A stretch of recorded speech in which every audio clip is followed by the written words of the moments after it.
Hi everyone, it's Holly Hall from AskHollyHall.com, and I want to address the 5D concept. So it's basically pseudoscience, it's a hypothesis that we are entering into the fifth dimension. Now, humans in general are four-dimensional, and actually it's not in general, it's a fact, it's a physics fact that we're four-dimensional. Five-dimensional kind of is like a sixth sense, where there's the idea that there's another dimension, there's another layer to us that is unseen. And so it's sort of a pseudoscience, almost like looking for string theory or looking for dark matter in physics. It's similar to where we don't have proof that exists, but we're in the search of witnessing that. Now, 5D, five dimensions, if you've read my book, 101 Answers from the Universe, you will know that I've already talked about 9 dimensions. There are in 3. So there's 1 to 3, 4 to 4, 5, 6 to 7, and then so 1, 2, 3, 4, 5, 6, sorry, 7, 8, 9. Okay, and we are entering into the fifth dimension as a human race. It started in 2012. So many of you will remember that in 2012, there was the Mayan calendar concept, that's when it ended.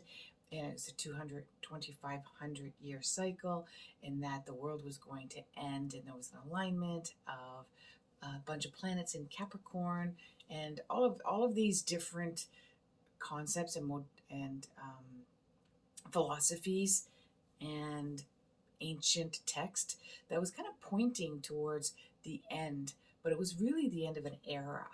And as many people who have studied Mayan calendar, it's cyclical. So it's not a calendar that has a beginning and an end. It's actually a circle. So once a cycle ends, which is 2,500 years or 2,500 years cycle, it starts again.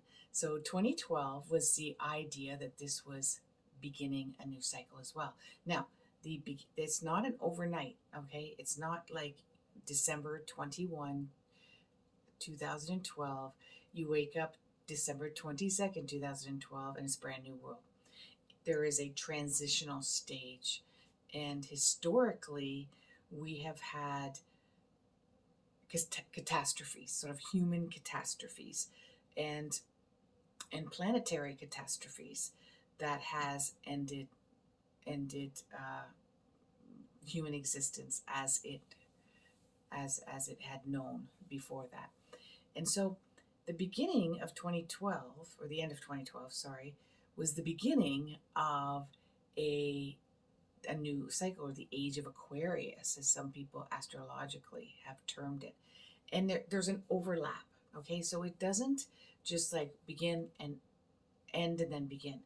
There's this overlap, and this overlap is several years, even a decade or two. And so we're already entering next year into a decade of this. Now, a lot of this has to do on a deep spiritual growth, and this is a galactic, universal, soul, spirit, energetic growth that as humans, we are a part of co-creating that. And it is the fight between good and evil, yin and yang, up and down, black and white, inside and out.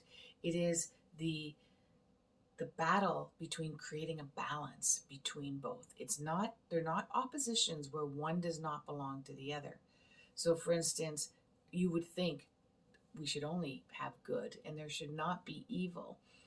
But there seems to be a need, sources tells me that there seems to be a need to have both. And because it represents the masculine and the feminine, and it's only our conceptualization of it that makes it good or evil. Now you may say to me, Holly, seriously, somebody going out and taking a shotgun and murdering someone, or some of the horrific things that are happening on the planet amongst people is obviously not good. There's no way that evil is a pleasantry for us. But really what it represents is the black and the white, the up and the down, the in and the out, the yin and the yang, the cold and the hot. We need the opposites in order for us to have a balance, in order for, not us, humans, we're just a byproduct of the actual energy, right? And it's a natural order. So what has happened is that we are no longer in coherence, in co-creation with nature. Nature has its own natural laws and has its own natural order. So just as an example, this pencil, if I drop it, it's, if I let go of it, it's going to fall because the natural order of gravity on planet Earth. That's our natural law. Then there is a natural law, for instance, the sun is going to provide a certain amount of energy that's going to feed the plants, that is going to create chlorophyll, that's also going to create oxygen and carbon dioxide, and we use that and we breathe with it, and it creates the oceans and natural waters to evaporate and create water molecules into the air, into the clouds, creating rain, coming back down. This is all natural order.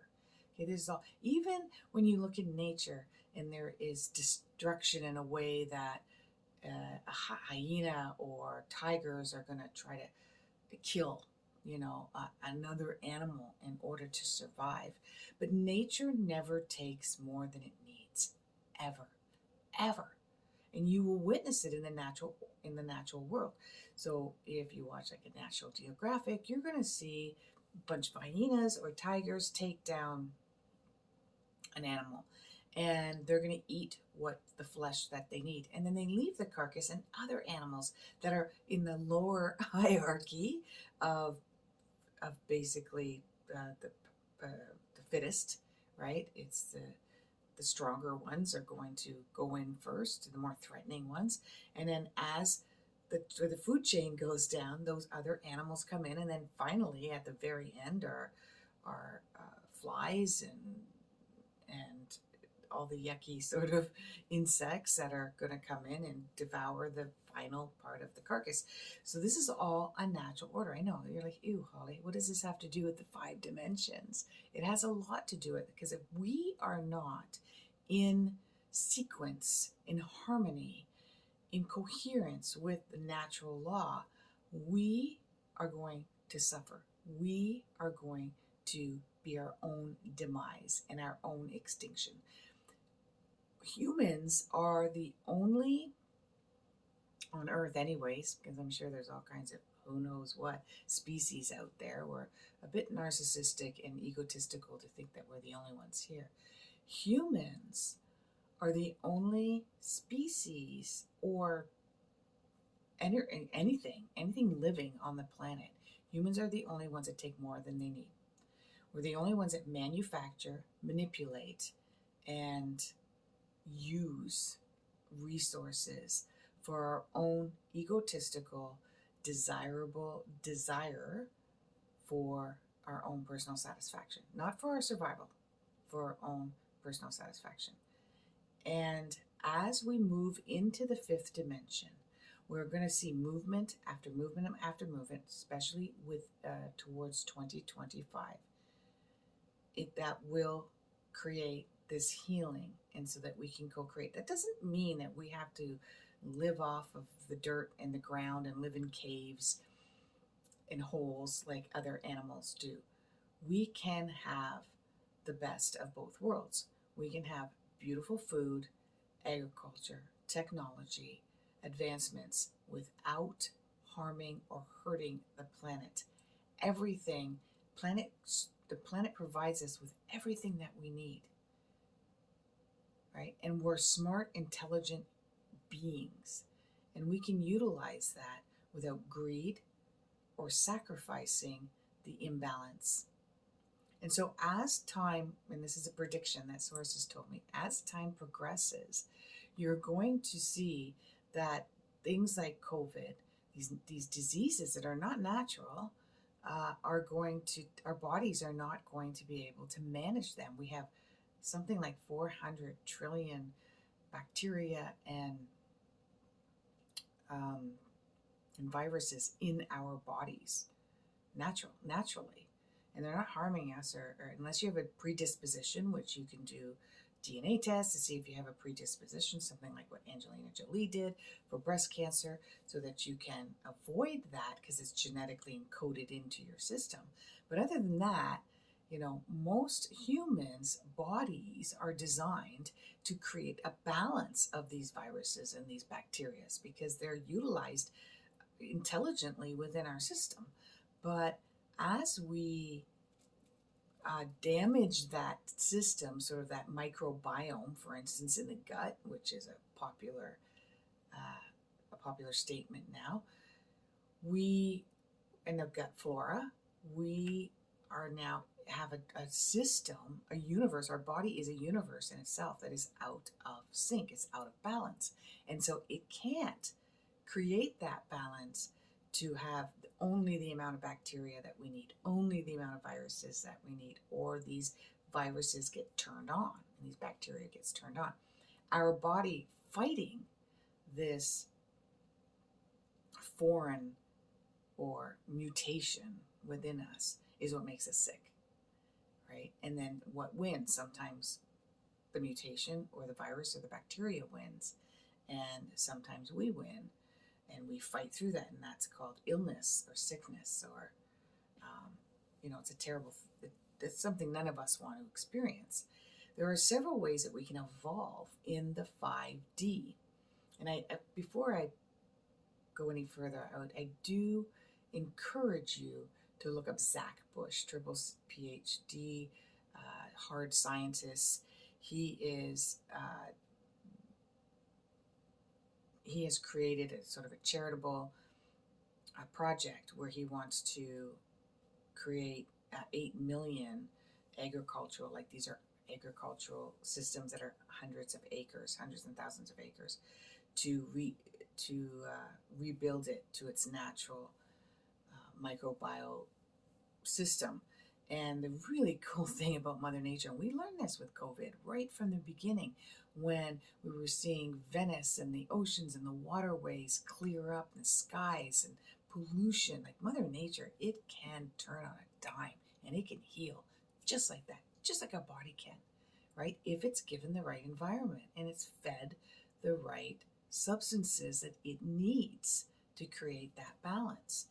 And so what had happened is he says to, like, if you're a farmer and you have hundreds of acres, thousands of acres, he'll say, my charity will give you 40 cents to the dollar and give me 1 year. You're not going to make anything except for that 40 cents to the dollar. And I will create an environment so that your 400,000 acres will regenerate itself. That's how amazing Mother Earth is. Literally on the edge of that land that is laden with pesticides and has no natural minerals or ecosystem that's natural. It's completely dead, really. It's not alive. It's not live, breathing, energetic soil that's feeding the roots of the plants that we eat. It's not that at all. So he, on the edge of it, he will put, not him, but he has a team that knows what they're doing around agriculture as well. And they put in this whole microbiome earth, natural soil earth, and natural water. I don't know the rest of it, but it's all natural. And then you know what happens? Mother Earth takes the rest. It starts to grab onto that edge and feed it back into the soil, acre after acre after acre after acre. And in 1 year, it's completely 100% regenerated natural Mother Earth. That's what it does. 1 year. Even though we spent decades destroying it, Mother Earth just swoops in there and magically, miraculously cures in 1 year. And it can do that with us as well. So, 5D.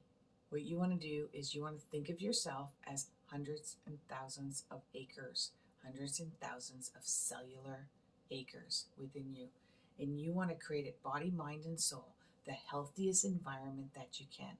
And therefore you want to eat, you want to breathe, you want to water, you want to have a sustainable lifestyle. You want your material lifestyle to be sustainable as well. But I'm not asking you to do this all across the board. I'm asking you just to pick one.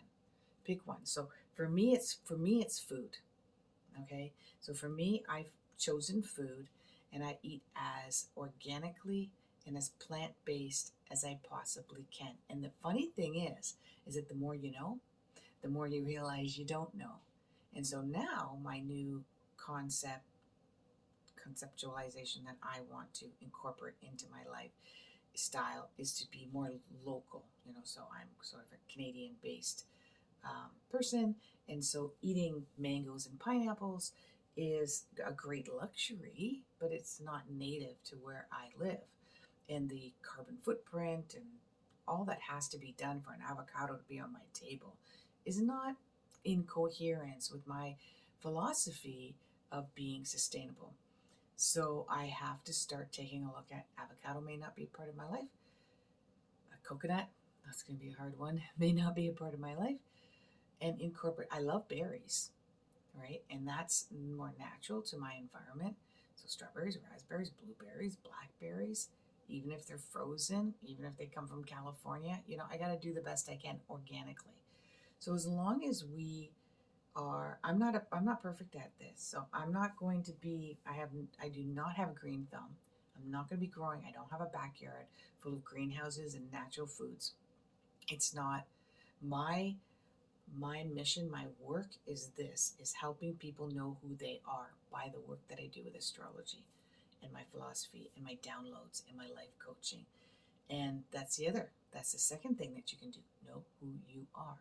The more that you know who you are, the more that you're going to live your life by your own specific philosophy. Okay? So you think of my entire body, is comprised of, and so is yours, comprised of millions and trillions of cells, and they all have a job. My lungs have a job. My heart has a job. My liver has a job. My spleen has a job. My arms have a job. My hair has a job. Like, everything has a job.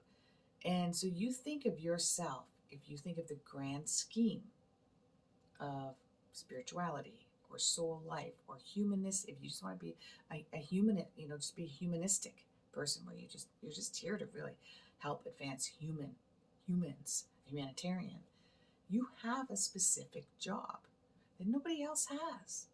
Like, no, you're not going to, you may not care about plastic in the oceans. You might not care about the hyenas or the starving people in Yemen or Madagascar and climate change. You may not care about that. It doesn't mean you don't not care about it. It's just not your passion. So you find what your passion is. You discover that. A reading with me helps you do that. Your mission, your destiny may be raising a particular child that has particular difficulties, not only because their personality doesn't fit into the mold that that society has dogmented. Therefore, your challenge is to raise this child in a non-inclusive, invasive, even unsupportive society that you live in. Because this child is going to be something. So that may be your job. Your job may be just to get to know who you are. Right? Part of mine is my relationship with food. Okay, so that's my job. And for me, internally, and it affects certain parts of my own psyche around that. And that stems from a relationship with my mom. So we're looking at that, right? And that helps me with my sustainability and caring about the planet around agriculture and food, etc. So my job is to have these downloads and share my gifts to be able to support and help my clients to get to know who they are, so they know what their destiny is, so that they know what their jobs. I joke with a couple of my clients, I help people quit their jobs. I've helped a therapist quit their job. I help corporate American marketing guru quit her job. I help a doctor, a PhD, a family physician quit her job. Why? Because that was how they were to get where they are now. But that mission was over, and the next step was to begin. Right? So with 5D, we are all moving into a dimension that is not only going to help save the planet, humans. The planet will do fine without us. They kick us out. The planet will be fine. But if we want to coexist with the planet and we want to benefit from its beautiful resources, we got to change things up because we are destroying ourselves. And part of why we're not able to survive some of these angry viruses that are around is because we have co-created this on a very deep, deep level that many of us don't even want to comprehend, because it means we have to have a huge lifestyle change, right? And we're going to discover that in the next 5 years. A jab isn't going to be enough. It's a temporary fix, going to help us get through the hump, but we have to do a lot more than that, okay? A lot more than that. And in order for you to do that, you have to be willing to enter into the 5D, which means you've got to see dimensions that you never wanted to see before. You've got to be awake. You got to be aware. You got to realize that the suffering beyond your backyard is deeper and more profound than you really want to know in order to make that change. And that is very simple. Know who you are. You can do this through meditation. You can do this through going, even if outside of the work, you go towards your own passions and advocate or support the passions that you have. You can do this by exercising, taking care of your own body. You can do this by what you fuel your body with. That's the most important. What do you fuel your body with? But what are the reasons that you don't fuel your body properly? And how can you work on that so that you make better, different, more conscious choices? And those are baby steps. I'm not perfect at it, not even close, right? Those are baby steps. But I'm much further along than I was 10 years ago, and way further along than I was 20 years ago. So it's a start, right? So 5D. I'm entering into the 5D.